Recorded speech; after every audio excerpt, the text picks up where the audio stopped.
Hello welcome all ITI second year students. आज आपण या ठिकाणी वर्कशॉप कॅल्क्युलेशन अँड सायन्स या विषयाचा फ्रिक्शन हा धडा घेऊन भेटत आहोत. तर या ठिकाणी आपण या धड्यातील प्रॉब्लेम्स जे आहेत, एक्झाम्पल्स जे आहेत सोडवलेले ते समजून घेऊया. तर या ठिकाणी पहिलं एक्झाम्पल आहे किंवा फ्रिक्शनमधील जे फॉर्म्युले आहेत ते कशा प्रकारे या धड्यामध्ये वापरायचे या प्रॉब्लेम्समध्ये आपल्याला सांगितलेलं आहे. पहिला आहे problem. A force of 40 kg is required to pull a weight of 400 kilogram on a horizontal plane. Determine the coefficient of friction. काय सांगितलेलं आहे, आपल्याकडं एक 40 किलोचा फोर्स लावत आहे आपण. कशाला?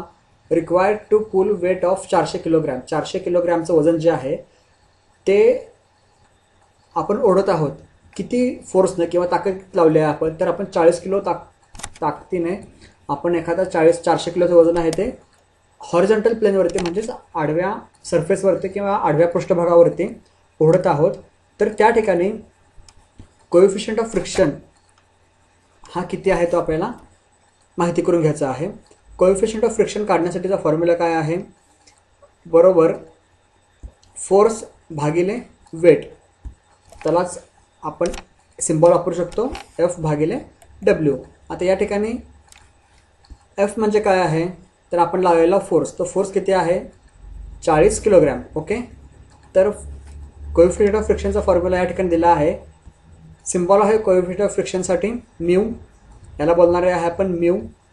म्यू बरोबर F भागिले W. जो फोर्स तुम्ही लावला तो 40 किलोग्राम भागिले वेट ऑफ द मटेरियल किंवा जे काही वजन आहे तुमचं ज्याला तुम्ही हलवणार आहे ते W म्हणजे वेट, तो किती आहे?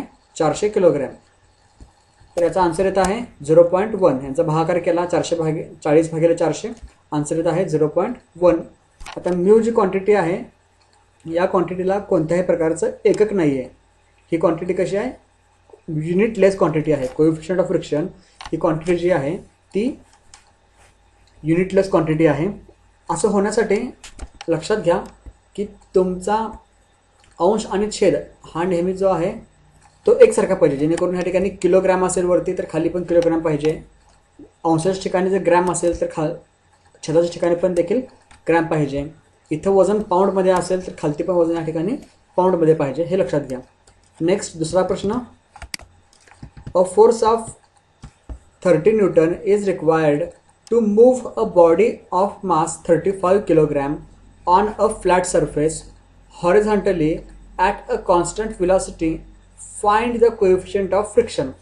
बरं, आता इथं गणितावरनं कळतं की आपल्याला कोएफिशिएंट ऑफ फ्रिक्शन माहिती करून घ्यायचं आहे, म्हणजेच आपल्याला म्यू माहिती करून घ्यायचं आहे. आता म्यूचा फॉर्म्युला काय आहे तो आपण पहिल्यांदा बघितला. म्यू बरोबर काय आहे?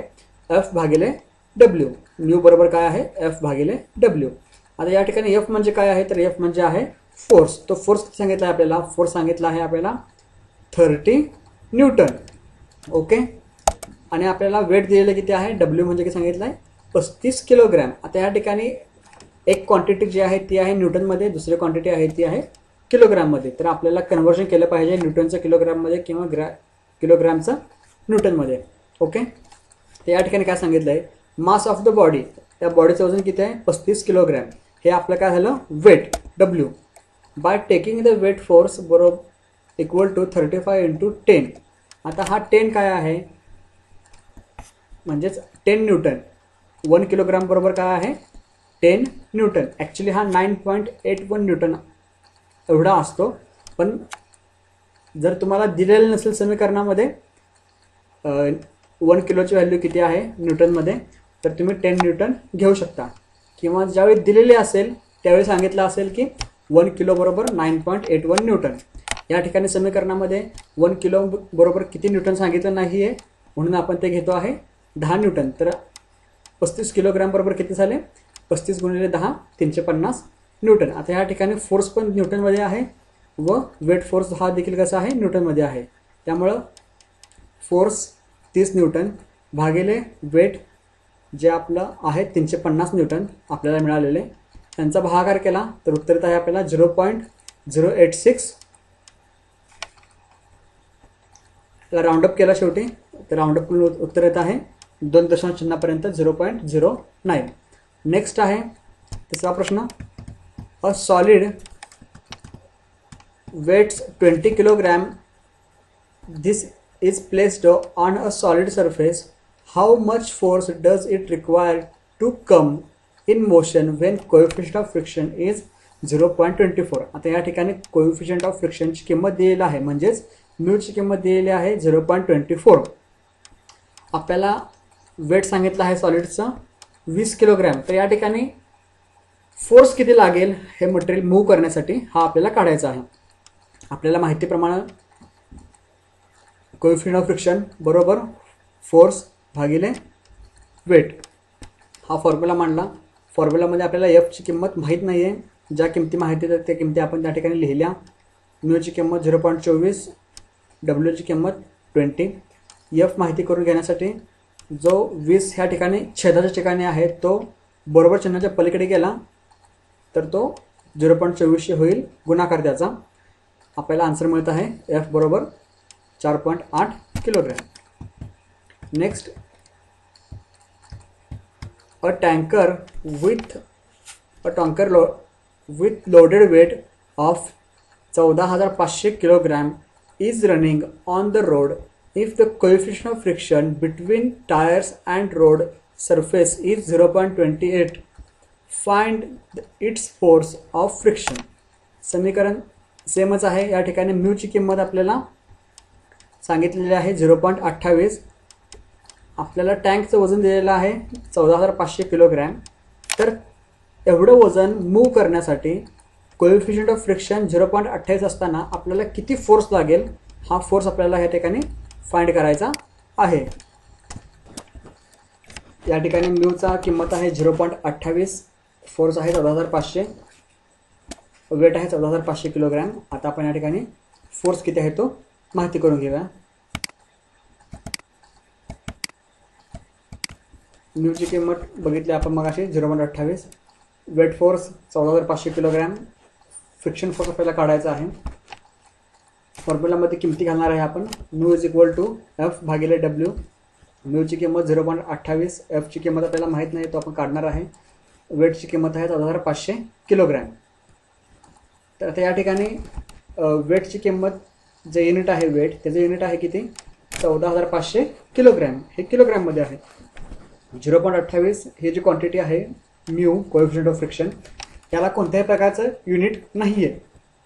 त्यामुळे तुमचं जे उत्तर येणार आहे एफची किंमत ती एफची किंमत जी असणार आहे ती असणार आहे किलोग्रॅममध्ये.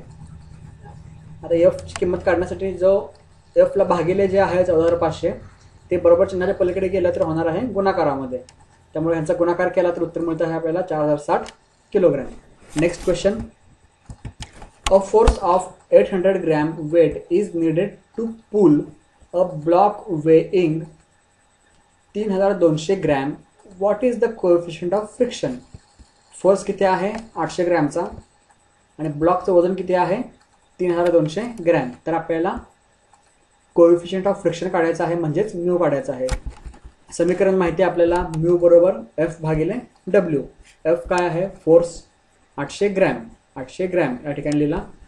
वेट किती आहे 3,200 ग्रॅम ती किंमत इथे लिहिली. दोघांचा भागाकार केला आपल्याला म्यूची किंमत मिळत आहे 0.24. नेक्स्ट. सहावा प्रश्न. अ force of 40 kg is required to move a mass of 800 kg on a flat surface horizontally at a constant velocity. Calculate its coefficient of friction. या ठिकाणी देखील आपल्याला म्यूची किंमत काढायची आहे. फोर्स दिलेला आहे 40 किलोग्रॅम आणि मास सांगितला आहे 80 किलोग्रॅम. एफची किंमत एफ समीकरणामध्ये टाका. एफची किंमत आहे 40, वेटची किंमत आहे 80. दोघांचा भागाकार केला आन्सर मिळत आहे कोएफिशियंट ऑफ फ्रिक्शन आहे 0.5. हे झालं आपलं फायनल आन्सर. नेक्स्ट आहे 7th question. A weight of 10 kg is resting on a horizontal table and can just moved by a force of 2 kg. Find the coefficient of friction. Okay. या ठिकाणी W सांगितलं आहे 10 kilogram, force सांगितला आहे 2 kilogram. तर आपल्याला coefficient of friction म्हणजेच काय काढायचं आहे, म्यूची किंमत आहे ती काढायची आहे. म्यूचं समीकरण किती आहे, mu is equal to F भागिले डब्ल्यू. एफची किंमत किती सांगितली आहे, 2 किलोग्राम जो आपण फोर्स लावलेला आहे, आणि डब्ल्यूची किंमत आहे 10. 2 भागिले 10 आन्सर आहे 0.2. हे झालं आपलं फायनल आन्सर. नेक्स्ट 8वा प्रश्न. A body weighing 100 kg is resting on a table. Find the coefficient of friction if force of 30 kg makes it just move. Okay, या ठिकाणी म्यूची किंमत पुन्हा काढायची आहे. वेट आहे 100 किलोग्रॅम आणि फोर्स जो आहे तो फोर्स आहे 30 किलोग्रॅम. फ्रिक्शन कोएफिशिएंट ऑफ फ्रिक्शनचा फॉर्म्युला आहे mu is equal to F भागिले डब्ल्यू. एफची किंमत या ठिकाणी सांगितलं आहे 30 kg आणि फोर्सची किंमत आहे, वेट किती आहे, वेट जो आहे तो आहे 100 kg. या किंमती समीकरणामध्ये भरल्या, आन्सर आहे म्यूचं 0.3. युनिटलेस क्वांटिटी आहे. नेक्स्ट 9वा question. A metal block weighing 10 kg rest on a horizontal table. 10 किलोचा मेटल ब्लॉक जो आहे तो टेबलवरती आपण ठेवलेला आहे किंवा तो आहे त्या पोझिशनला आहे. A horizontal force of 2.5 kilogram can just slide the block. 2.5 किलोचा जो आडवा फोर्स जो आहे तो मेटल ब्लॉकला फक्त थोडासा हलवणार आहे. Find the normal reaction, limiting friction and the coefficient of friction. आपल्याला आता काय काय काढायचं आहे, नॉर्मल रिॲक्शन काढायची आहे, लिमिटिंग फ्रिक्शन काढायचं आहे आणि कोएफिशिएंट ऑफ फ्रिक्शन काढायचं आहे. तर या ठिकाणी डब्ल्यू म्हणजे सांगितलं आहे, वेट आहे ब्लॉकचा 10 किलोग्रॅम, फोर्स किती लावलेला आहे आपण 2.5 किलोग्रामचा हा फोर्स लावलेला आहे. नॉर्मल रिॲक्शन काढायची आहे. नॉर्मल रिॲक्शन म्हणजेच काय, नॉर्मल रिॲक्शन म्हणजेच डब्ल्यू. जर समजा तुमचा एखादा ऑब्जेक्ट तुम्ही प्लेस केला असेल एका ठिकाणी, तर त्याला खालच्या बाजूने जी रिॲक्शन लागते, एखाद्या टेबलवरती जर आपण एखादी वस्तू ठेवली, टेबलवरती आता आपण हा ब्लॉक ठेवलेला आहे, तो ब्लॉक वरून खाली ठेवल्यानंतर टेबलच्या पृष्ठभागावरती पृष्ठभागावरून वरच्या बाजूला एक उलटी रिॲक्शन दिली जाते, त्याला आपण बोलतो आहे आर. तो किती आहे, सेम असणार आहे तुमच्या वजना एवढाच. तर ती किंमत झाली नॉर्मल रिॲक्शनची. लिमिटिंग फोर्स म्हणजे कोणता फोर्स, लिमिटिंग फ्रिक्शन हा फोर्स असा आहे की जो ऑब्जेक्टला मूव्ह होण्यापासून रोखत असतो. पण आता या ठिकाणी 2.5 किलोग्रामचा जो फोर्स आहे हा फोर्स काय करतोय, ब्लॉकला तुमच्या जस्ट हलवतोय, रेस्ट पोझिशनवरनं तो फक्त हलवायचं काम करतोय. जर 2.5 kg पेक्षा जर एखादा फोर्स लावला, जर तो फोर्स 2.5 kg पेक्षा कमी असता तर तुमचा ऑब्जेक्ट जागेवरून हलला नाही असं होईल. पण ज्यावेळी तुम्ही 2.5 kgचाच फोर्स लावता त्यावेळी तो ऑब्जेक्ट जस्ट आपल्या जागेवरनं मूव्ह होतो किंवा आपली जागा बदलतो. त्यामुळे हा झाला आपला limiting friction force 2.5 kilogram. Okay, आता आपल्याला काय काढायचं आहे, कोएफिशिएंट ऑफ फ्रिक्शन. तो किती असणार आहे, एफ डिवाइड बाय डब्ल्यू. एफची किंमत आपल्याकडे आहे 2.5 kg आणि वेट फोर्स आहे 10 किलोग्राम. यांचा फायनल आन्सर आहे 0.25 म्यू किंवा कोएफिशिएंट ऑफ फ्रिक्शन. नेक्स्ट 10वा प्रश्न. A wooden block weights 100 kg. एक लाकडी ब्लॉक जो आहे तो 100 किलोचा आहे. If the coefficient of friction is 0.3. जर म्यूची किंमत समीकरणामध्ये दिलेली आहे 0.3. Find the force required to move the block. तर त्या ब्लॉकला मूव्ह करण्यासाठी किती फोर्स लागेल ते आपल्याला माहिती करून घ्यायचं आहे. म्हणजेच आपल्याला एफची किंमत काढायची आहे. डब्ल्यू दिलेला आहे 100 kg, म्यूची किंमत आहे 0.3, एफची किंमत काढायची आहे. म्यूची किंमत 0.3 समीकरणामध्ये भरली, डब्ल्यूची किंमत 100, एफ काढणार आहे आपण 100 गुणिले 0.3 यांचा गुणाकार केला तर आपल्याला आन्सर मिळत आहे 30 kilogram. Next, calculate the angle of inclination if a weight of 150 kg is in equilibrium. Coefficient of friction is 0.25. Calculate the force of normal reaction also. तर आपल्याला कोणते काढायचे, एफ काढायचा आहे आणि म्यू काढायचा आहे. सॉरी, वेट दिलेला आहे आपल्याला 150 किलोग्राम. ओके, म्यूची किंमत सांगितली आहे 0.25. आपल्याला अँगल ऑफ इन्क्लिनेशन काढायचा आहे थीटा. एफ फोर्स किती लागेल ते काढायचं आहे. तर म्यूचा फॉर्म्युला किंवा कोएफिशियंट ऑफ फ्रिक्शन म्हणजे काय, कोएफिशियंट ऑफ फ्रिक्शन म्हणजेच आहे टॅन थिटा, म्हणजे थिटा म्हणजे काय, अँगल ऑफ इन्क्लिनेशन. ते किती सांगितलं, म्यूची किंमत सांगितलेली आहे आपल्याला 0.25. त्यामुळे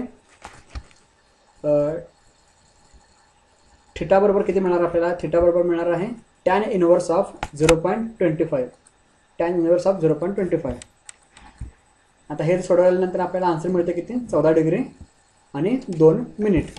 टॅन इनवर्स 0.25 ही किंमत तुम्ही ट्रिग्नोमेट्रिक टेबलचा वापर करून आपण काढू शकतो. नेक्स्ट आहे, आता या ठिकाणी आपल्याला थिटाची किंमत मिळाली आहे. थिटाची किंमत मिळाल्यानंतर आपल्याला काढायचं आहे एफची किंमत माहिती करून घ्यायची आहे. तर त्यासाठी आपण फॉर्म्युला वापरत आहोत कोएफिशियंट ऑफ फ्रिक्शनचा इज इक्वल टू एफ भागिले डब्ल्यू. म्यूची किंमत दिलेली आहे 0.25, एफ डिवाइड बाय 150. 150 काय आहे आपला वेट फोर्स आहे. एफची किंमत माहिती करून घेण्यासाठी जो 150 या ठिकाणी डिवाइडला आहे एफच्या खाली, तो लेफ्टला आला तर तो होणार आहे गुणाकार. त्यामुळे 0.25 गुणिले 150 is equal to 37.5 kilogram. Next 12वा प्रश्न. A body of mass 60 kg rest on horizontal plane. The value of coefficient of friction between it and the plane being 0.2. Okay, mass सांगितलं आहे आपल्याला किती, किंवा आपलं जे वजन आहे डब्ल्यू, ते डब्ल्यू आहे 60 किलोग्रॅम. आणि त्या ठिकाणी कोएफिशियंट ऑफ फ्रिक्शन म्हणजेच म्यूची किंमत किती आहे, ती आहे 0.2. Find the work done in moving the body through a distance of 5 metre. आता या ठिकाणी ती बॉडी किती आहे, 5 मीटर एवढं अंतर आहे, ते आपली जागा सोडलेली आहे की त्या 5 मीटर अंतर तिनं चाललेलं आहे. ज्यावेळी आपण त्यावरती फोर्स लावणार आहे तर तो आपल्याला फोर्स माहिती करायचा आहे. म्यूची किंमत गणितामध्ये दिल्याप्रमाणे 0.2, W weight force 60 kg, S displacement किंवा किती अंतर बॉडीनं मूव्ह केलं आहे ते अंतर आहे 5 मीटर. आता या ठिकाणी आपल्याला वर्क डन किती झालं हे हा काढायचा आहे. दोन्ही डब्ल्यूमध्ये फरक आहे हे लक्षात घ्या. या ठिकाणी या डब्ल्यूचा अर्थ होतो वेट वजन, आणि या ठिकाणी डब्ल्यूचा अर्थ आहे वर्क डन. आपल्याला वर्क डन किती झालं काढायचं आहे. बरं, त्याआधी आपल्याला माहिती काय आहे, म्यू आणि डब्ल्यू माहीत आहे. हे दोन माहीत असणारं समीकरण कोणतं आहे आपलं, तर हे समीकरण आहे. या समीकरणामध्ये आपल्याला फक्त एफची किंमत काढायची आहे. म्यू बरोबर एफ भागिले डब्ल्यू. एफची किंमत आपल्याला माहीत नाही, ती आपण काढणार आहोत. समीकरणामध्ये माहीत असलेल्या किमती आपण भरल्या तर आपल्याला एफची किंमत मिळत आहे 12 किलोग्रॅम. हा झाला आपला एफची व्हॅल्यू, हा झाला फोर्स. या फोर्सनं आपण बॉडी मूव्ह केलेली आहे. बरं, आता वर्क डनचा फॉर्म्युला काय आहे, तुम्ही जे वर्क केलं, एखादी बॉडी मूव्ह केली तर त्याचा फॉर्म्युला काय आहे, त्या बॉडीवर लावलेला फोर्स. एखादं काम करण्यासाठी आपण त्या बॉडीवर काहीतरी फोर्स लावतो आणि तो फोर्स लावल्यानंतर ती बॉडी काहीतरी अंतर आहे ते मूळ अंतरावरून नवीन अंतरावरती जाते. त्या ठिकाणी बॉडीची डिस्प्लेसमेंट होते. तर ते अंतर किती सांगितलं आहे आपल्याला, 5 मीटर. फोर्स गुणिले डिस्टन्स, फोर्स किती आहे आपल्याकडे 12 किलोग्रामचा, डिस्टन्स आहे 5 मीटर. तर त्यामुळे तुमचा आन्सर येईल 60, 12 पंचे 60, 60 किलोग्रॅम मीटर किंवा 60 मीटर kg. हे झालं आपलं आन्सर. नेक्स्ट 13वा प्रश्न. If a force of 30 newton is required to move a mass of 35 kilogram. जर 35 किलोग्रामचं वजन हलवण्यासाठी आपल्याला 30 न्यूटनचा फोर्स लागत असेल ऑन फ्लॅट सरफेस, कधी, जेव्हा पृष्ठभाग फ्लॅट आहे त्यावेळी, at constant velocity, what is the coefficient of friction. या ठिकाणी देखील आपल्याला फक्त म्यूची किंमत काढायची आहे. आपल्याला एफ आणि डब्ल्यू दिलेला आहे. फोर्स सांगितला आहे 30 न्यूटन. आपल्याला माहिती आहे, आता या ठिकाणी सांगितले मगाशी आपण 1 किलोग्राम बरोबर घेतलेला आहे 10 न्यूटन. आता या ठिकाणी सांगितले आहे किंमत 9.8 न्यूटन. जर समीकरणामध्ये किंमत दिली नसेल तर तुम्ही 10 न्यूटन घेऊ शकता. समीकरणामध्ये मॅक्सिमम तुम्हाला किंमत दिलेली असते 1 kg बरोबर 9.8 न्यूटन.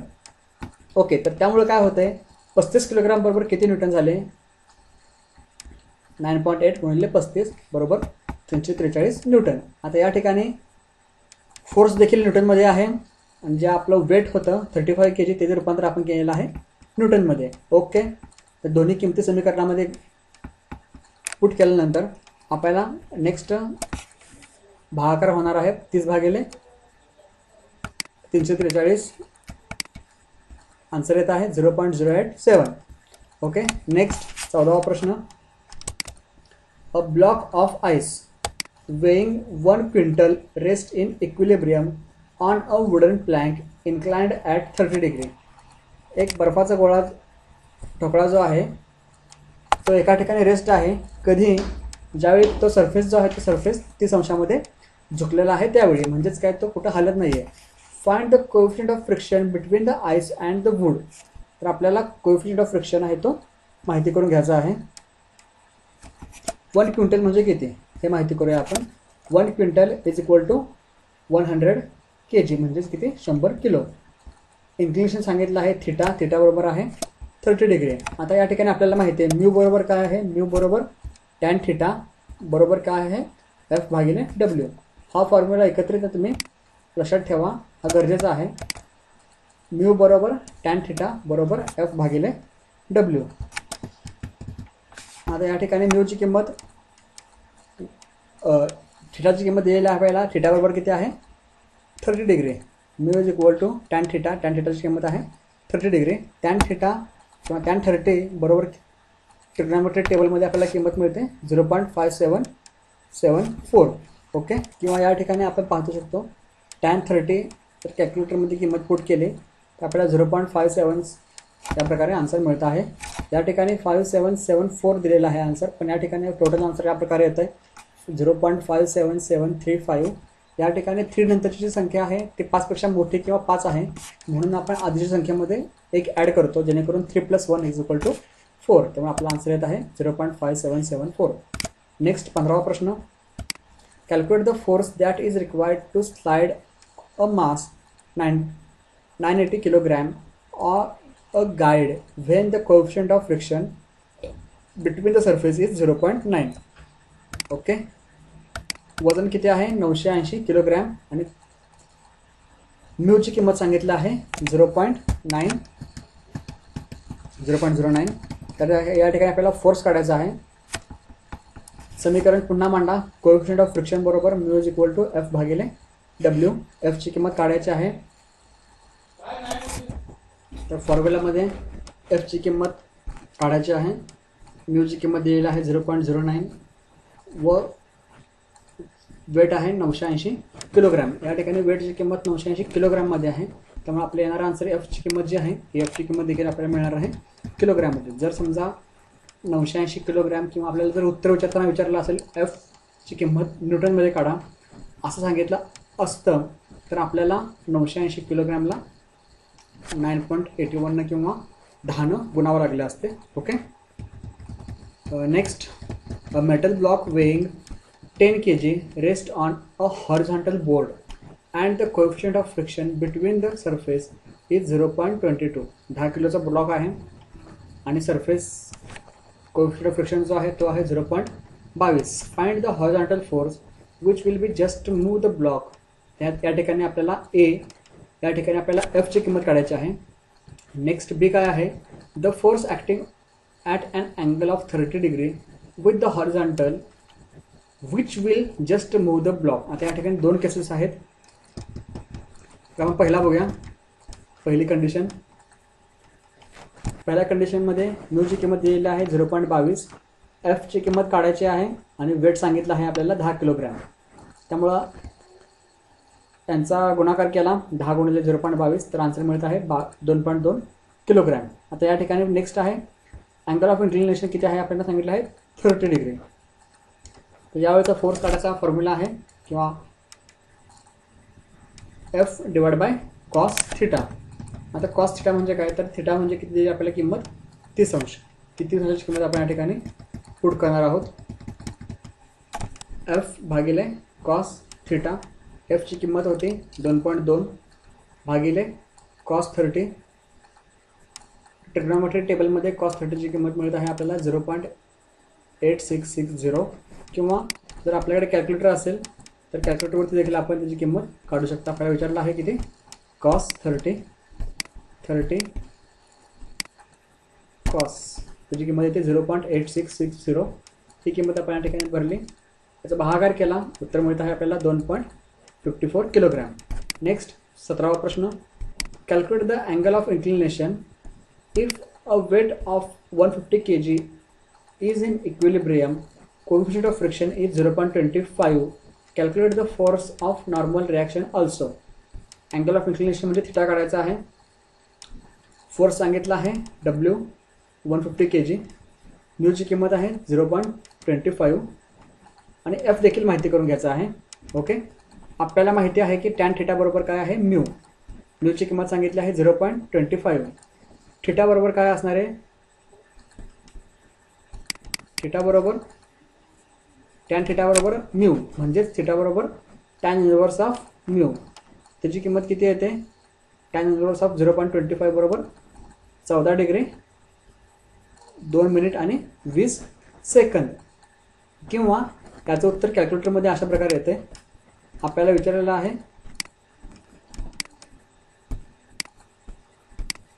टॅन इनवर्स विचारलेला आहे आपल्याला.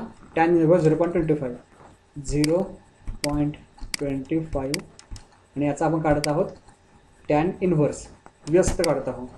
तो किती येतो 14.036. आता ह्या ठिकाणचं उत्तर आहे ते कसं आहे, डिग्री आणि मिनिटमध्ये आहे, डिग्री मिनिट आणि सेकंडमध्ये.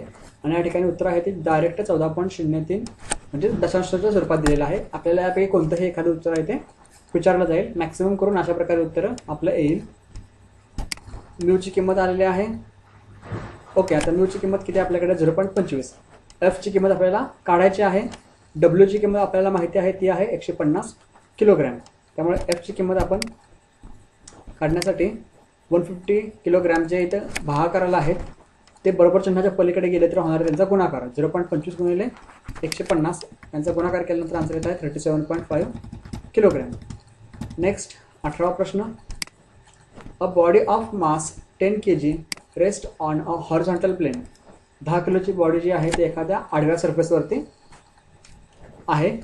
The coefficient of friction between the body and the plane is 0.15. म्यूची किंमत दिली आहे ठिकाणी 0.15. म्यूची किंमत किती आहे 0.15. Find the work done in moving the body through a distance of 10 metre. 10 metre एवढ्या अंतरापर्यंत बॉडी आपण ती मूव्ह करत आणलेली आहे 10 किलोग्रॅमची 10 मीटर अंतरापर्यंत. तर त्या ठिकाणी आपण किती फोर्स वापरला आणि त्यावेळी किती वर्क डन झालेला आहे आपल्याला आता काढायचं आहे. म्यूचा फॉर्म्युला वापरल्यानंतर आपल्याला कळतं की म्यू बरोबर एफ भागिले डब्ल्यू. या ठिकाणी आपण एफची किंमत काढू शकतो. म्यूची किंमत 0.15 बरोबर एफ भागिले 10 kg. मिळणारा आन्सर आहे ते आपल्याला मिळत आहे 1.5 किलोग्रॅम. ओके, आता वर्क डन बरोबर किती आहे, वर्क डनचा फॉर्म्युला कसा काढतो आपण, डब्ल्यू बरोबर फोर्स इंटू डिस्प्लेसमेंट. फोर्स किती आहे आपल्याकडे 1.5 किलोग्रॅम मगाचा आन्सर आहे, गुणिले डिस्प्लेसमेंट किती अंतर आपण पार केलेलं आहे तर ते आहे 10 मीटर. यांचा गुणाकार केला तर आन्सर मिळत आहे 15 मीटर किलोग्रॅम किंवा 15 किलोग्रॅम मीटर. ओके, तर याच्या पुढे आणखीन प्रॉब्लेम आहेत. असाइनमेंट नंबर ए आहे. ही असाइनमेंट आपण नेक्स्ट व्हिडिओमध्ये सॉल्व करूया. तोपर्यंत आत्ता ही व्हिडिओ आपण पुन्हा पहा, शेअर करा आपल्या मित्रांना. ओके, आणि कॅल्क्युलेशन्स वहीमध्ये लिहून काढा. धन्यवाद.